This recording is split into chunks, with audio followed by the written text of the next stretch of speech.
안녕하세요. 오늘은 초보 연구자를 위한 논문 작성법을 알아보도록 하겠습니다. 본 교육은 학위 논문 작성법과 더불어 도서관 홈페이지를 통하여 자료를 수집하는 방법, 그리고 학위 논문을 작성하는 데 유용한 프로그램 등 학위 논문 작성에 대한 전반적인 내용을 교육하도록 하겠습니다.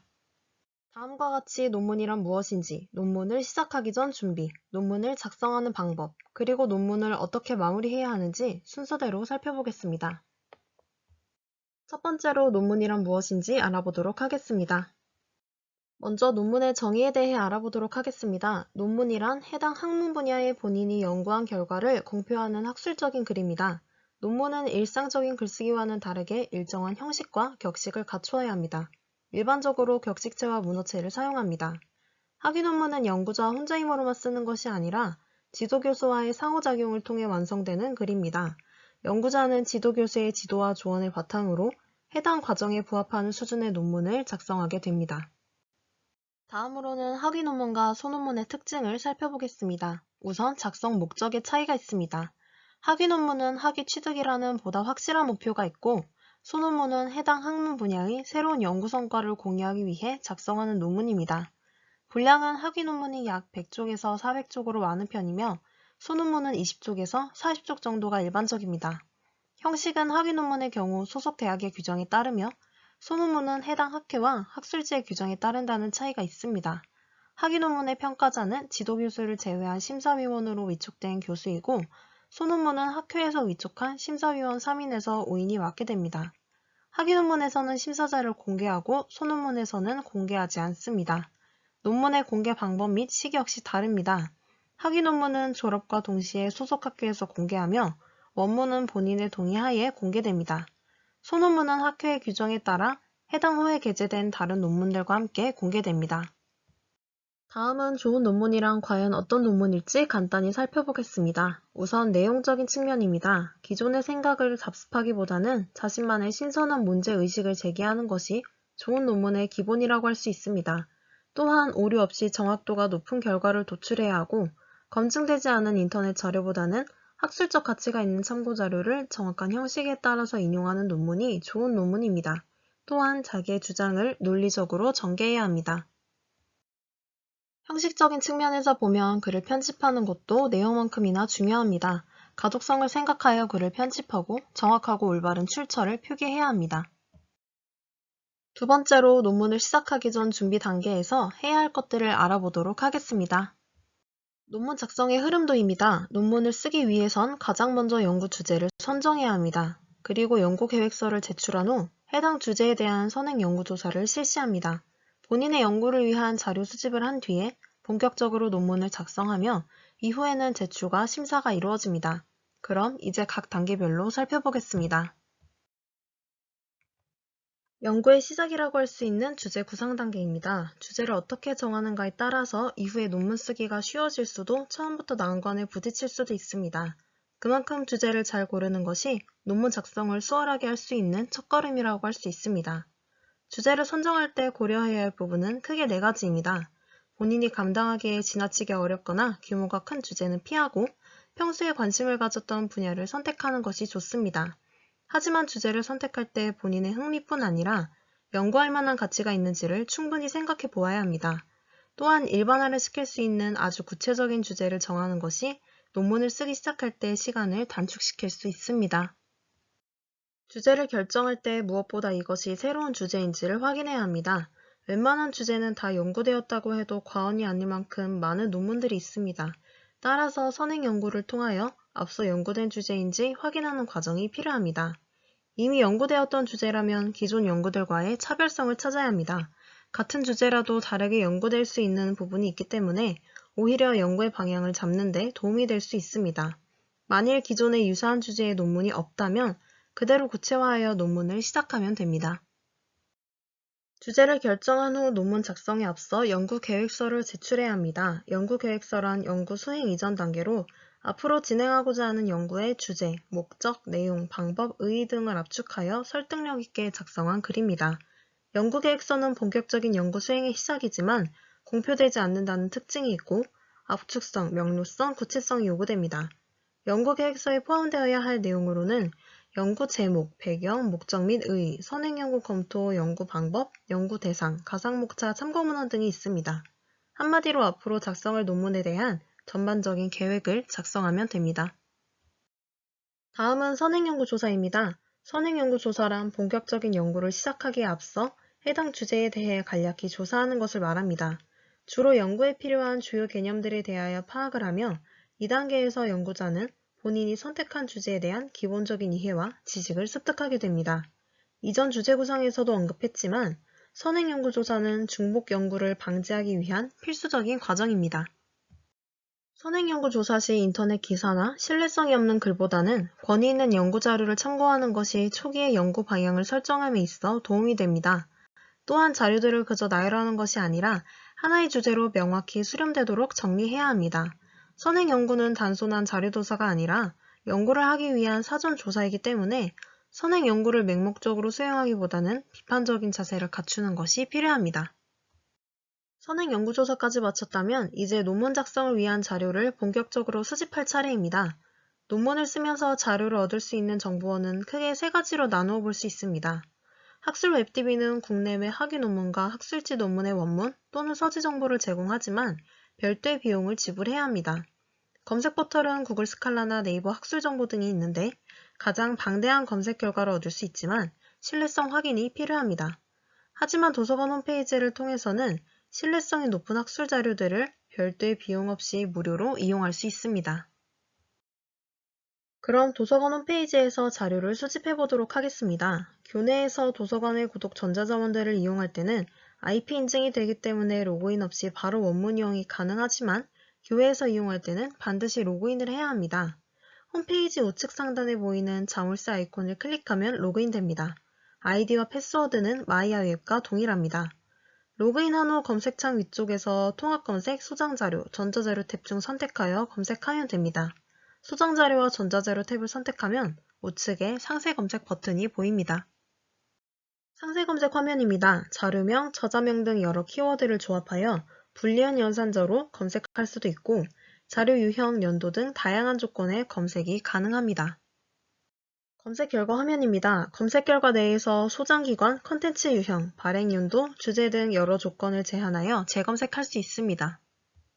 전자자료의 경우 풀텍스트 아이콘을 클릭하시면 바로 원문을 볼 수 있습니다. 도서관에서 구독하고 있는 전자자료들을 살펴보겠습니다. 자료 검색 메뉴 중 전자자료 검색을 선택하면 전자저널, 학술 웹DB, VOD, 이북, 명지 학위 논문 발간 자료를 이용할 수 있습니다. 학술 웹DB를 선택하면 도서관에서 구독하고 있는 웹DB의 목록을 확인할 수 있습니다. 목록을 보면 9개의 국내 자료로 구분이 되어 있고 DB명과 그에 대한 간단한 소개가 되어 있습니다. 우측의 매뉴얼도 이용할 수 있습니다. 도서관에서 구독하고 있는 전자자료는 상당히 많습니다. 과연 그 중에서 어떤 DB를 이용해야 내가 원하는 자료를 더 잘 찾을 수 있을까요? 바로 주제별 DB를 통해 찾아볼 수 있습니다. 자료 검색 메뉴 중 전자자료 주제별 안내를 보면 각 주제 분야의 전자자료에 대한 안내가 있으니 참고하시기 바랍니다. 도서관에서 구독하고 있는 DB 이외에도 유용한 정보원들이 있습니다. 우선 한국학술지 인용색인 KCI입니다. KCI는 한마디로 논문 간 인용관계 분석 시스템입니다. 인용지수는 논문의 활용도와 가치를 판단할 때 굉장히 중요한 지표인데요. KCI에서는 주제별, 학술지별, 논문별, 연구자별로 인용정보를 제공하며 인용 횟수 상위 논문 정보도 제공합니다. 참고하면 양질의 자료를 수집할 때 유용합니다. 국내 4년제 대학 소장자료 통합검색 플랫폼인 리스입니다. 국내 대학 도서관의 자료 복사 및 대출 서비스와 해외 전자저널 이용 서비스를 제공합니다. 리스에서 제공하는 무료 DB도 이용할 수 있습니다. 다음은 리스에서 제공하는 시간대별 무료 이용 DB입니다. 소속 기관에서 구독 중인 자료라면 당연히 시간대에 상관없이 무료 이용이 가능하지만 그렇지 않은 자료의 경우는 다음 시간대에 리스를 통해 접속하면 무료로 이용할 수 있습니다. 대부분 오후 4시부터 다음날 오전 9시까지 이용 가능하지만 예외도 있으니 DB를 확인한 후 활용하면 됩니다. 비록 시간대가 제한되어 있지만 도서관 구독 자료가 아님에도 불구하고 무료로 이용할 수 있다는 이점이 있습니다. 검색 포털을 살펴보겠습니다. 검색 포털의 가장 큰 장점은 다양한 데이터베이스를 포괄하여 검색하기 때문에 가장 많은 정보를 얻을 수 있다는 점입니다. 구글 스칼라도 마찬가지인데요. 손쉬운 검색으로 많은 결과를 얻을 수 있습니다. 또한 구글 스칼라는 저작물 인용 추적이 용이하며 알림, 구독 기능을 이용할 수 있다는 것도 강점입니다. 내 계정에 소속 도서관 정보를 입력하면 구독 DBA 원문까지도 구글 스칼라에서 바로 이용할 수 있습니다. 네이버 학술 정보도 많이 이용하는 검색 포털 중 하나입니다. 임팩트 팩터 계산기가 적용된 인용 정보를 제공하며 학문 분야별 논문 발행 및 인용 현황을 확인할 수 있습니다.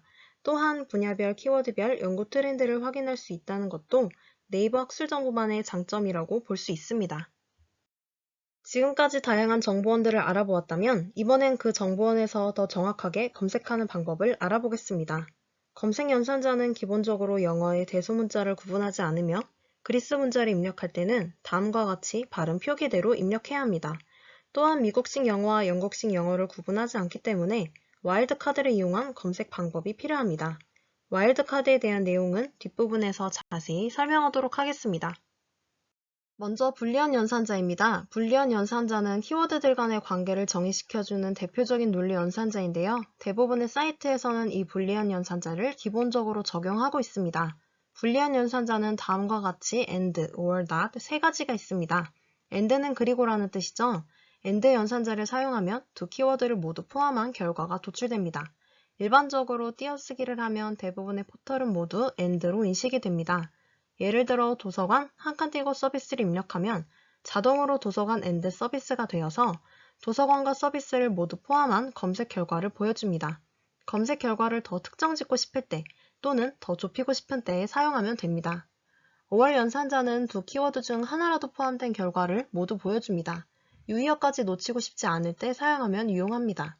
5월 연산자로 검색을 하면 키워드 중 하나라도 포함된 것은 모두 검색되기 때문에 and 연산자와 달리 검색 결과를 더 많이 얻을 수 있습니다. not 연산자는 뒤에 오는 키워드를 제외하는 연산자입니다.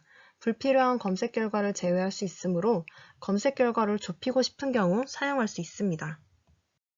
4차 산업혁명의 경제적 이용 가치에 대한 해외 선행 연구를 검색하고 싶을 때는 불리한 연산자를 어떻게 활용할 수 있을까요? 우선 검색하고자 하는 주요 키워드를 선정해야 합니다. 4차 산업혁명, 경제, 이용 가치 정도가 되겠네요. 그리고 해외 선행 연구이기 때문에 영어로 변형을 해야 합니다. 4차 산업혁명은 Fourth Industrial Revolution, 경제는 Economy 또는 Finance, 이용 가치는 Utility Value 또는 Worth가 되겠습니다. 이걸 불리한 연산자로 어떻게 조합하면 될까요? 우선 동의어들은 모두 5월로 묶으면 어떤 단어를 사용하더라도 모두 검색이 됩니다. 이때 우선순위를 설정하기 위해서 이것들을 괄호로 묶습니다. 그 다음에 and로 키워드들을 묶습니다.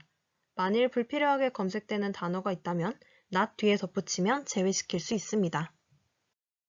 다음은 절단 검색입니다. 절단 검색은 어미가 변형된 키워드를 모두 검색할 때 쓰는 방법입니다. 주로 별표를 사용하고 영단어는 어미가 변형된 형태가 많다 보니 절단 검색은 한글 키워드보다는 영문 키워드 검색을 위해서 고안된 검색 방법입니다. 예시는 environment로 들었습니다. 끝에 별표를 붙여서 검색하게 되면 environment, environment, environmental, environmentalism 등 어미가 변형된 다른 단어들 모두 검색 결과로 도출됩니다. 다음은 구문 검색입니다. 구문 검색은 큰 따옴표 안에 검색하고자 하는 구문을 넣어서 통째로 검색하는 기능입니다.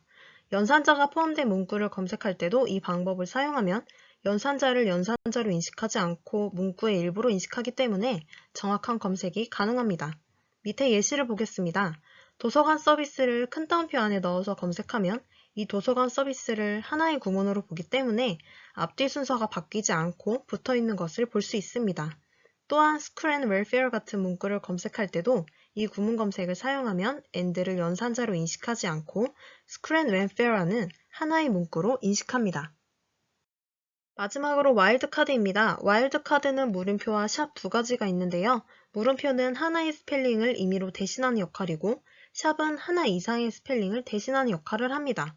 절단 검색과 마찬가지로 영단어 검색을 할 때 유용한 방법입니다. 지금까지 어디서 어떻게 정보를 수집해야 할지 살펴보았다면 이제는 본격적으로 논문을 작성해 보도록 하겠습니다. 논문의 구성 요소들입니다. 순서대로 살펴보겠습니다. 제목이 반이다. 그만큼 제목이 중요하다는 의미입니다. 제목은 연구의 핵심적인 내용과 중요한 키워드들을 담아서 제목만 보고도 연구 목표를 짐작할 수 있어야 합니다. 제목을 작성할 때의 팁은 가능한 한 최소한의 단어를 사용해야 한다는 것입니다. 지나치게 많은 내용을 담기보다는 간결해야 합니다. 또 논문의 제목은 웬만하면 명사형이 아닌 명사로 끝맺습니다. 뭐뭐함, 뭐뭐임 같은 명사형은 잘 쓰이지 않습니다. 만일 제목에 담고자 하는 내용이 너무 길다면 부제목을 달아서 구체적인 내용을 담는 것도 좋은 방법입니다. 또 제목을 먼저 작성하고 끝낼 것이 아니라 논문을 시작하기 전이나 서론을 작성한 후 또는 결론을 작성한 후 한 번씩 제목을 붙여보는 것도 방법입니다. 좋은 제목의 예시입니다. 추상적으로 세포에 관한 연구라고 끝내기보다는 지벨렐린이 옥수수 세포의 크기에 미치는 영향과 같이 보다 구체적이고 핵심적인 키워드를 담는 것이 논문의 내용을 짐작하기에 좋습니다. 부제목은 앞서 말씀드린 것처럼 논문 제목에 다 담지 못한 정보를 더 구체적으로 밝혀주는 역할을 합니다. 필수는 아니고 선택적인 부분이고 일반적으로 연구의 대상, 시기, 방법 등을 밝힙니다. 그냥 구체적인 내용을 추가하면 되는 것은 아니고 보통 무엇을 대상으로, 무엇을 중심으로, 무엇을 목적으로와 같은 문장 구조를 사용하여 제목의 내용을 구체화해줍니다. 좋은 부제목의 예시입니다. 왼쪽은 부제목 사용 없이 제목으로 모든 내용을 담은 것이고 오른쪽은 제목에는 핵심적인 내용만 담고 부제목으로 시기를 밝혔습니다. 왼쪽이 꼭 나쁜 제목이라고 할 것은 없지만 오른쪽이 간결하고 논문의 내용이 한눈에 들어온다는 차이가 있습니다. 다음은 초록입니다. 초록이란 논문에서 꼭 알아야 할 부분을 축약해 놓은 요약본이라고 할 수 있습니다.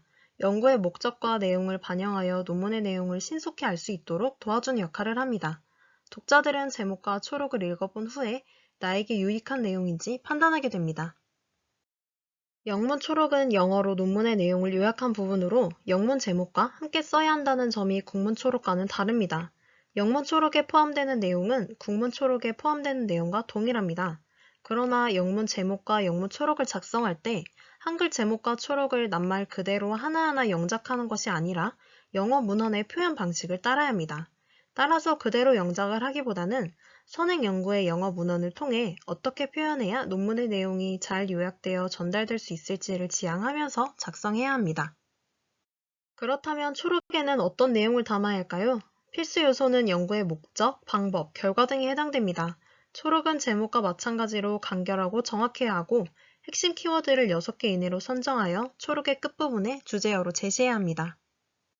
잘 작성된 초록은 정확하고 자기 포함적이고 간결하고 구체적입니다. 그리고 비평가적이고 조리 있고 읽기가 쉽습니다.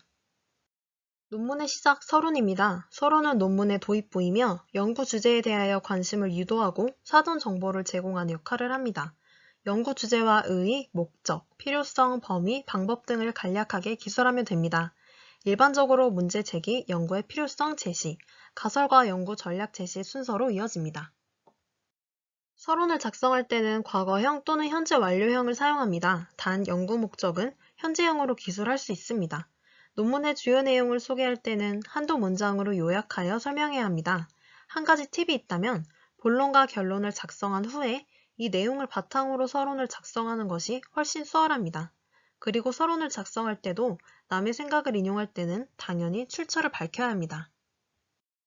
논문의 핵심인 본론을 쓸 차례입니다. 본론은 자기 주장을 본격적으로 체계적으로 펼치는 부분입니다. 연구 재료 및 방법, 연구 결과에 대한 고찰로 구성됩니다.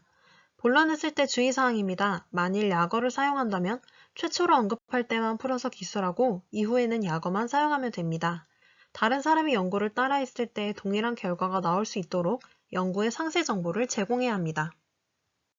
본론 쓰기 팁입니다. 서론에서 제기한 문제를 분석하여 전개시키는 것으로 시작한다고 생각하면 됩니다. 적절한 논거를 제시하여 주장에 대한 타당성을 확보해야 하고 자신과 대립되는 견해가 있다면 그 견해를 내세워서 의견 차이를 부각시키는 것이 오히려 본인의 주장을 견고하게 만들어주기도 합니다. 가장 중요한 것은 긴 본론을 쓰면서 논제에서 내용이 벗어나지 않도록 늘 주의해야 한다는 것입니다. 본론의 마무리 부분에서는 연구 결과에 대한 이해, 예외적인 결과에 대한 설명, 다른 연구자들의 연구 결과와의 비교가 들어가야 합니다. 만일 자신이 세운 이론과 모순되는 자료가 있을 경우 혹은 부정확한 부분이 있거나 예상과 다른 연구 결과가 나타났을 때 이 부분을 명시해 두어야 합니다. 결론은 논문의 내용을 종합적으로 정리하는 부분입니다. 서론과 이론적 배경, 연구 결과에 기초하여 얻어진 결론을 서술합니다. 또한 연구 결과의 기여도와 한계, 응용 가능성, 해결해야 할 문제, 향후 연구 방향, 기대 효과 등의 내용이 포함되어야 합니다. 결론을 작성할 때는 서론에서 제기했던 가설을 논문의 최종 결과가 얼마나 잘 뒷받침하는지 논리적으로 정리하고 중요하게 발견된 사실은 다시 한번 기술해주는 것이 좋습니다. 또 선행 연구와 본 연구 사이의 유사성과 상이함을 논리적으로 정리하며 이를 통하여 본 연구의 가치를 스스로 평가해야 합니다. 가장 주의해야 할 점은 본론에서 다루지 않은 주장을 새롭게 언급해서는 안 된다는 것입니다. 다음은 참고문헌 부분입니다. 먼저 표절과 인용에 대하여 알아보겠습니다. 표절은 타인의 아이디어나 저작물을 적절한 인용이나 승인 없이 도용하는 행위를 말합니다. 그리고 인용은 타인의 저작물을 합법적인 절차를 걸쳐 이용하는 행위입니다. 차이는 출처를 제대로 표기하느냐 하지 않느냐이지만 이 절차에 따라서 표절과 인용이 구분되기 때문에 그만큼 참고문헌 표기는 중요한 절차라고 할 수 있습니다. 그렇다면 참고문헌이란 무엇일까요? 참고문헌은 연구에서 인용한 문헌의 출처를 밝히는 부분입니다. 올바르게 인용하는 것은 논문의 기본 윤리이며 표절 문제 없이 타인의 지적재산을 올바르게 사용할 수 있는 유일한 방법입니다. 주의할 점은 미출판물, 개인적인 조언 등 공개되지 않은 내용도 모두 참고문헌으로 작성해야 하며 일정한 형식을 따라서 작성해야 한다는 점입니다. 출처를 밝힐 때는 주의 형식을 사용하게 되는데요. 내주, 각주, 후주가 있습니다. 내주는 본문 안에서 해당 인용문 바로 옆에 괄호를 사용하여 작성하는 형식입니다. 각주는 해당 페이지 하단에 작성을 하고 후주는 본문이 모두 끝난 뒤 맨 마지막에 일괄적으로 줄을 다는 방식입니다. 어떤 형태를 사용해야 할지는 제출기관의 기준에 따라야 합니다. 무엇보다 일관성이 중요해서 앞에서는 내주를 달고 뒤에서는 각주를 다는 것처럼 형식이 바뀌어서는 안 됩니다. 인용한 내용을 표현하는 방식에도 여러 가지가 있습니다. 먼저 간접 인용이 있습니다. 인용할 내용을 요약, 재구성하여 표현하는 방법으로 자신의 말로 인용문을 환원하여 사용하되 원문의 논지를 왜곡해서는 안 됩니다. 보통 무엇 무엇에 따르면, 무엇 무엇에 의하면 하는 식으로 인용하게 됩니다. 오른쪽이 그 예시입니다. 직접 인용입니다. 직접 인용은 원문을 수정하지 않고 그대로 가져오는 것입니다. 보통 3줄 이상은 줄바꿈을 하고 좌우 여백을 두거나 글자 크기 및 글자체를 변경하여 인용된 문단임을 표시해줍니다. 3줄 미만인 경우에는 큰 따옴표를 사용해서 인용합니다. 오른쪽이 그 예시입니다. 논문을 쓰다 보면 다른 사람이 인용한 글을 다시 한번 인용하게 되는 경우가 있습니다. 2차 문헌 저자가 원문을 직접 번역했거나 창의적으로 재해석했을 경우가 여기에 해당됩니다. 이럴 때는 출처에 재인용이라고 표시해주면 됩니다. 또 동일한 참고문헌을 2번 이상 중복 인용하게 되는 경우도 있습니다. 연속으로 2번 인용을 할 때에는 윗글, 그렇지 않으면 앞글이라고 일부 생략하여 표시할 수 있습니다. 연구 주제에 따라서 웹자료를 인용해야 하는 경우도 있습니다. 웹자료는 주소가 바뀌거나 사라질 수도 있기 때문에 이러한 경우에는 웹에 접속하여 자료를 획득한 연, 월, 일까지 기재해야 합니다. 참고문헌을 작성할 때는 정해진 양식들이 있는데요. 국제기술 양식 중 대표적인 것들입니다. 시카고 스타일의 내주 및 참고문헌 방식은 자연과학 분야에서 많이 사용하는 양식입니다. ACS 스타일은 화학 분야의 대표적인 참고문헌 작성 양식이며 IEEE 스타일은 공학 분야에서 대표적인 참고문헌 작성 양식입니다. 예시를 참고하시기 바랍니다. 시카고 스타일의 각주 및 참고문헌 방식은 인문학 분야에서 많이 사용하는 양식이며 MLA 스타일은 인문, 예술 분야에서 많이 사용합니다. APA 스타일은 사회과학 분야에서 주로 쓰입니다. 우측에 보이는 단행본 양식을 참고하시기 바랍니다. 학위 논문에서 참고문헌을 작성하실 때 지도 교수님과 상의하셔서 작성하시기 바랍니다. 다음은 부록입니다. 부록은 필요에 따라 작성하시면 되고 본문에서 취급하기엔 다소 번잡한 자료나 보충적인 성격을 띠는 자료를 수록하면 됩니다. 부록을 작성할 때는 본문보다 더 많은 내용을 넣지 않도록 주의해야 합니다. 또한 본문을 이해하는데 밀접하게 관련된 내용이 아니라면 넣지 않는 것이 좋습니다. 보통 부록은 통계 자료, 원자료, 분석표 등이 있습니다. 마지막으로 전체적으로 논문을 작성할 때 문장과 어휘에 대해 살펴보겠습니다. 논문에서는 과연 어떤 언어를 사용해야 할까요? 우선 논문에서 모든 어미는 다로 끝납니다. 밑에 예시를 보면 이해가 빠르실 겁니다. 그리고 축약과 생략보다는 단어의 본래 형태를 사용하는 것이 좋습니다. 또한 높임 표현을 사용하지 않는 것이 일반적이고 짧은 부정보다는 긴 부정 표현을 주로 사용합니다. 그 밖에 참고문헌 작성 팁입니다. 출처 표시가 애매한 자료들은 다음 예시를 참고하셔서 작성하시면 됩니다. 이제 마무리 단계입니다. 점검해야 할 부분을 알아보고 논문을 쓸 때 유용한 프로그램들을 살펴보겠습니다. 체크리스트입니다. 인용 시에 문헌명과 출처를 제대로 표기했는지, 인용 형식은 제대로 지켰는지, 참고 문헌에 빠진 것은 없는지, 양식은 일관적인지, 저자명을 가나다 순으로 배열했는지 확인해야 합니다. 글자 수 등의 조건이 있다면 잘 지켜졌는지, 표제어나 자항 구성번호가 중복되거나 빠진 것은 없는지, 쪽수가 적혀 있는지, 쪽수가 뒤섞이거나 누락된 것은 없는지, 초록은 본문과 제대로 호응하는지, 결론은 본문과 제대로 호응하는지 등을 점검해 보아야 합니다. 또 글꼴과 글자 크기가 일관적인지, 행간 상하 좌우에 적절한 여백을 두고 있는지 확인해야 합니다. 제출 원고는 자기 보관용으로 하나 더 복사해 두어야 합니다. 체크리스트에서 기본 중에 기본인 부분입니다. 그만큼 중요한 부분이기도 한데요.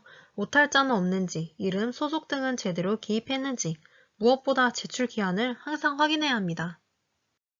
마지막으로 논문을 작성할 때 유용한 프로그램들을 몇 가지 알아보겠습니다. 먼저 유사도 검색 프로그램 터니딘입니다.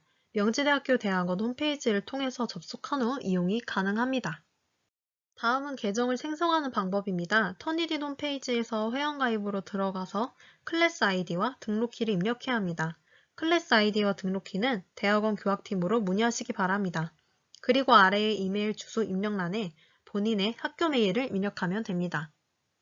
다음은 레프웍스입니다. 레프웍스는 DB로부터 문헌을 저장하고 관리하여 나중에 논문 작성 시에 참고 문헌을 자동으로 생성해주는 참고 문헌 관리 프로그램입니다. 다음과 같이 도서관 홈페이지를 통해 이용할 수 있습니다. 레프웍스의 기능을 간단히 살펴보면 여러 학술 DB에서 검색한 자료를 선택하여 저장할 수 있고 이렇게 저장한 자료들은 폴더를 통하여 관리할 수 있습니다. 그리고 자료들을 자동으로 참고 문헌으로 생성하는 기능이 있습니다. 레프웍스에서는 약 4,500여 종의 참고문헌 출력 스타일 양식을 보유하고 있고 연구자들은 이 양식을 선택하여 저장했던 자료들을 참고문헌 형식으로 만들 수 있습니다. 레프웍스 회원가입 방법입니다. 우선 새 계정 등록을 클릭합니다. 교내에서 가입을 하는 경우엔 IP 인증이 되기 때문에 기관이 자동으로 검색되고 교회에서 가입을 하는 경우에는 그룹 코드를 입력하면 됩니다. 그룹 코드는 도서관으로 문의해주세요. 그리고 기타 다른 정보들을 모두 입력한 후에 계정 만들기를 누르면 가입이 완료됩니다. 다음은 KSDC입니다. KSDC는 온라인으로 설문조사를 만들고 배포하며 통계 분석까지 가능한 DB입니다. 도서관 홈페이지를 통하여 이용할 수 있습니다. 저희 도서관에서는 논문을 처음 쓰는 초보 연구자들을 위한 부큐레이션을 운영하고 있습니다. 도서관 홈페이지에서 이용할 수 있습니다. 여러분의 논문 작성에 도움이 되길 바랍니다. 저희 도서관에서는 여러분의 연구와 논문 작성을 지원하기 위하여 1:1 맞춤형 교육을 시행하고 있습니다. 1:1 맞춤형 교육이란 이용자가 교육받고 싶은 내용을 원하는 시간에 사서가 직접 1:1로 교육하는 서비스입니다. 이 교육을 통하여 도서관에서 제공하고 있는 서비스와 전공과 관련된 전자자료 활용법 등 유용한 정보들을 얻으실 수 있습니다. 교육 방법은 도서관 방문을 비롯하여 전화, 온라인 모두 가능합니다. 신청 방법은 도서관 연구학습 지원실로 연락 주시면 됩니다. 이상으로 마치도록 하겠습니다. 감사합니다.